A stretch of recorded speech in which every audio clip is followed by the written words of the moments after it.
রাহাতের ছোট একটা চায়ের দোকান ছিল গ্রামের বাজারের এক কোণে। দোকান বলতে বাঁশের তৈরি ছোট্ট একটা ঘর, সামনে 3টা বেঞ্চ আর একটা পুরনো চুলা। প্রতিদিন সকাল থেকে রাত পর্যন্ত সে চা বানাত। কিন্তু আয় এত কম ছিল যে পরিবারের খরচ চালাতেই কষ্ট হয়ে যেত। গ্রামের মানুষ প্রায়ই তাকে বলত, এই চায়ের দোকান দিয়ে জীবনে কিছু হবে না। কেউ কেউ হাসত।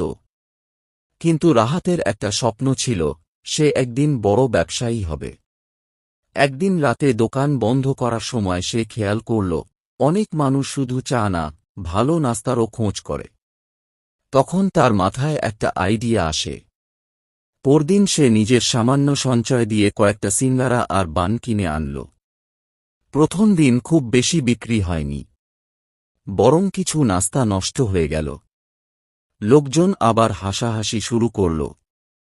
চা বিক্রি করতে পারছে না, আবার রেস্টুরেন্ট খুলতে এসেছে। রাহাত কষ্ট পেলেও হাল ছাড়ল না। সে বুঝতে পারল শুধু পরিশ্রম করলেই হবে না, মানুষের মন বুঝতে হবে। তাই সে প্রতিদিন নতুন কিছু শেখা শুরু করল। ইউটিউবে ব্যবসার ভিডিও দেখত, কাস্টমারের সাথে ভালো ব্যবহার করত, দোকান পরিষ্কার রাখত। ধীরে ধীরে তার দোকানের নাম ছড়িয়ে পড়তে লাগল। মানুষ বলত, রাহাতের দোকানের চা আর নাস্তার স্বাদ আলাদা। 1 বছর পরে সে ছোট দোকানটা বড় করল।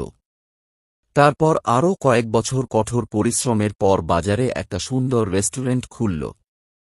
সেখানে এখন 20 জন মানুষ কাজ করে। একদিন সেই লোকগুলোই, যারা আগে তাকে নিয়ে হাসত, তার রেস্টুরেন্টে বসে চা খাচ্ছিল। তখন রাহাত মুচকি হেসে শুধু একটা কথাই বলেছিল, ছোট শুরু মানে ছোট স্বপ্ন না। এই গল্প আমাদের শেখায়, শুরু